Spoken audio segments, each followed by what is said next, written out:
and we can expect to see the Allies advancing towards us,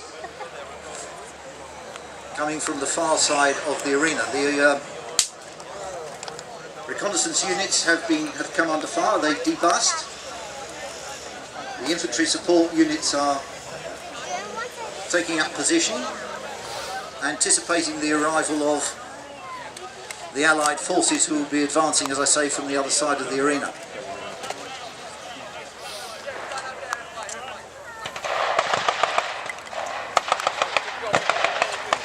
The German infantry have been engaged, and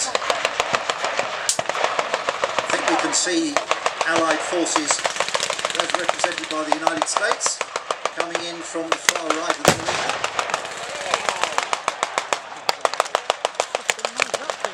Dodge weapons carrier and two white half-tracks. One of them has been hit. German infantry moving forward to engage the US Army troops.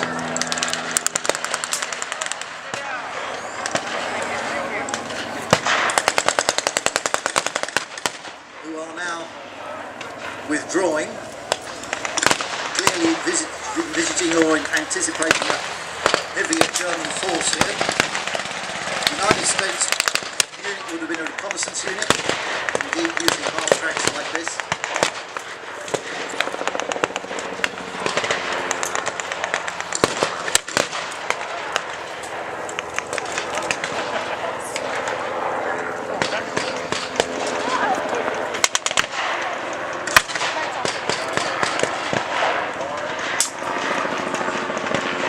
You're in a better position to see than I am, but I believe with us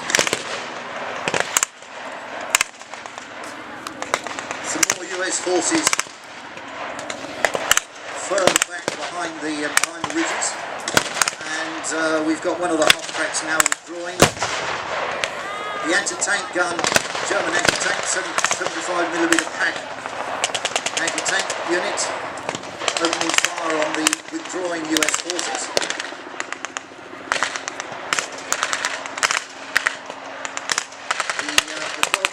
Carrier, four-wheel drive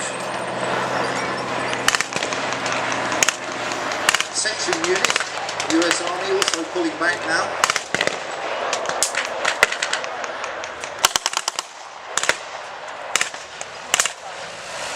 Bringing up the SDK 251, bringing some heavier support for the infantry, provide them with additional anti-tank and high explosive support.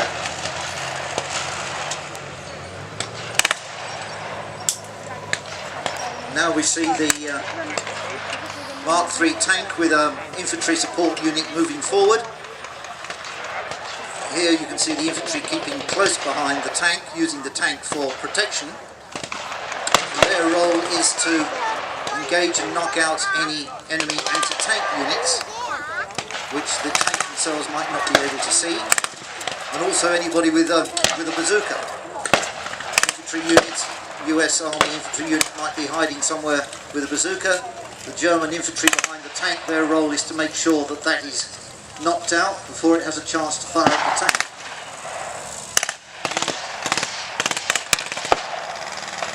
On the left hand side of the arena, the half-track is disgorged its infantry section. We've gone forward to support the reconnaissance units. Medical services now withdrawing with a casualty. One tends to forget that the important role that medical services provided during World War II on all sides. And clearly the Red Cross visibly displayed so that Allied air forces didn't attack that particular vehicle. And of course the Red Cross was used by both sides to indicate medical services. The Germans used two types of heavy machine gun, the MG-34 and the MG-42, firing a 7.92mm round, very high velocity. When firing, it was said to sound rather like somebody tearing cloth, sort of ripping sound. I think the US forces have now brought in some heavy artillery, and hopefully to them pounding the German positions before they make a more formal assault.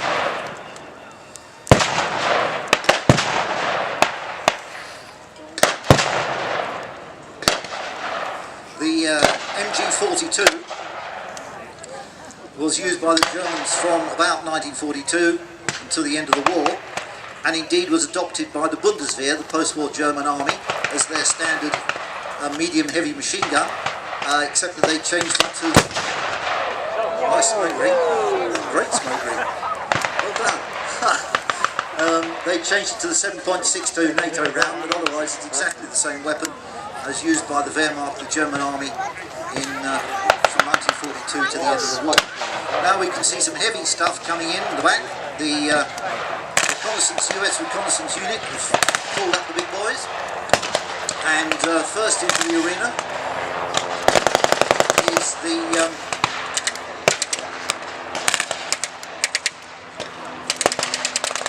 US Army M36 Jackson. Sorry.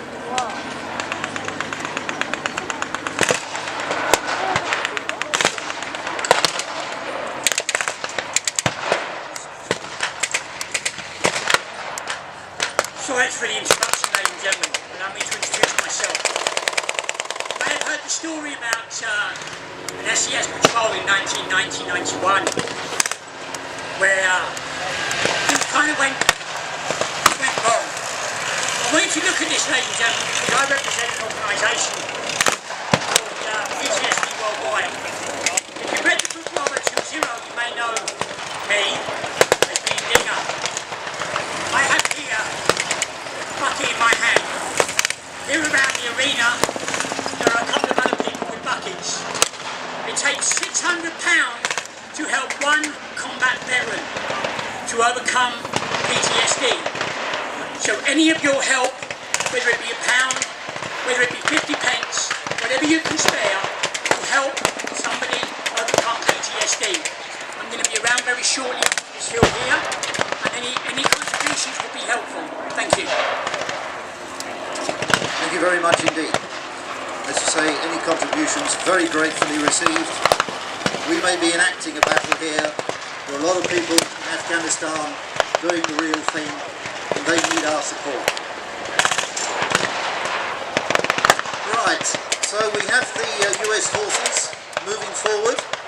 On the right hand side, as we look at them, there is the M36 Jackson, which is an anti-tank gun mounted on a Sherman chassis, 90mm gun, very powerful, could knock out the big German tanks, the Panthers and the Tigers. Came into service in about 1944, and a little further back we'll see some armoured cars, six-wheel armoured cars, 37mm gun, used by US Army reconnaissance units.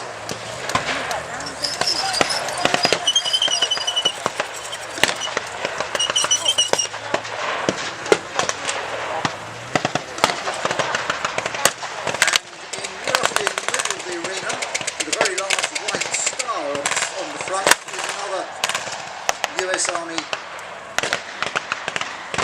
what they call tank destroyer, which is basically an anti-tank gun mounted on a Sherman chassis again. The White Star, it's open fire on us. The object of the White Star was to indicate Allied forces to the Allied aircraft in order to prevent them being shot up by their own forces, their own air forces. Also, unfortunately, act as a nice target for the Germans. As you can see, that large white star with a circle around it would make a wonderful aiming point for a German anti-tank gun.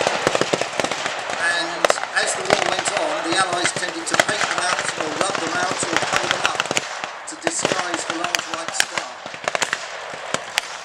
The large white star was known as the invasion star, and used on all Allied vehicles, not just those of the United States Army, although it tends to be associated with the US Army. In fact, all Allied forces use the White Star as a recognition sign. British, French, Canadian, United States, Belgians. The only people who didn't, in fact, were of course the Russians. There is a tank moving up on our left, as we look at it. It's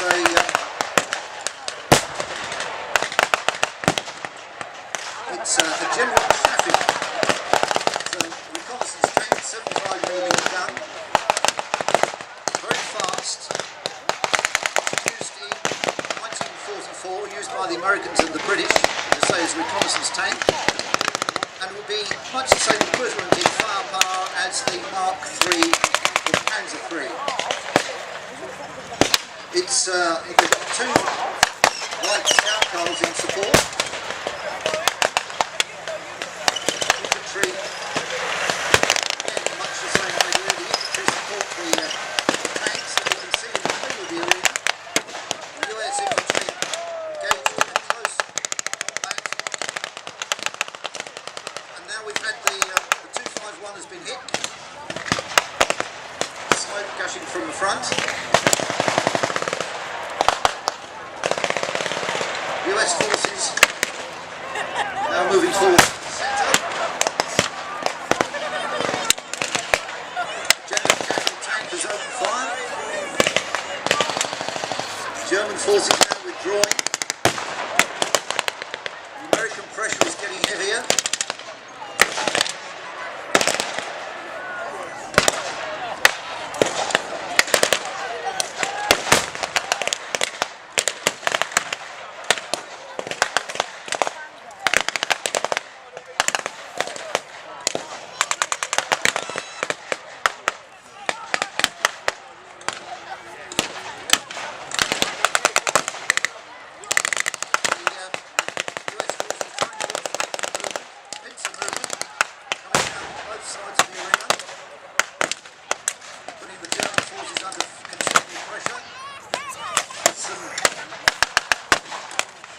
German troops here surrendering to the advancing reconnaissance armoured cars, and there's an evacuation of wounded in front of us in one of the Kugelwagens.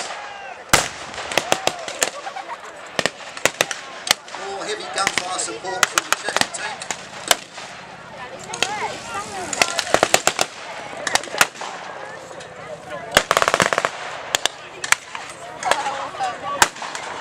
We have a mortar team here, German mortar team, just going into trying to give their withdrawing forces some support.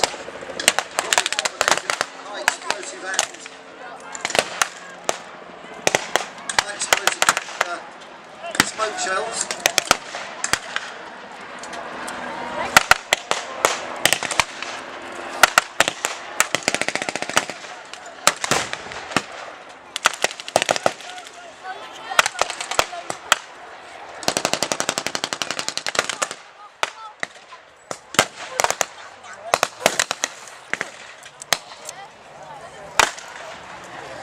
See the jeep with a surrendered German soldier in the back.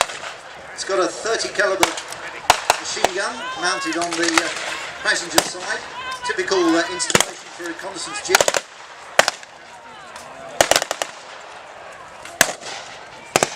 The German motorcycle unit in front of us has been captured.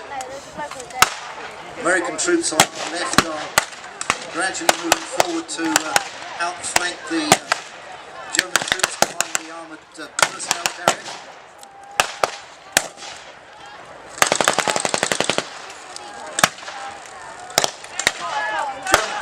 US soldier there using a light machine gun.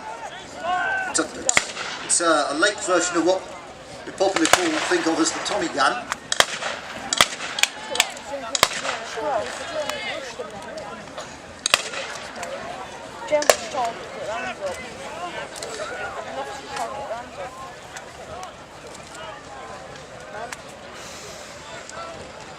I think at this particular point the Americans are now doing a mopping up operation.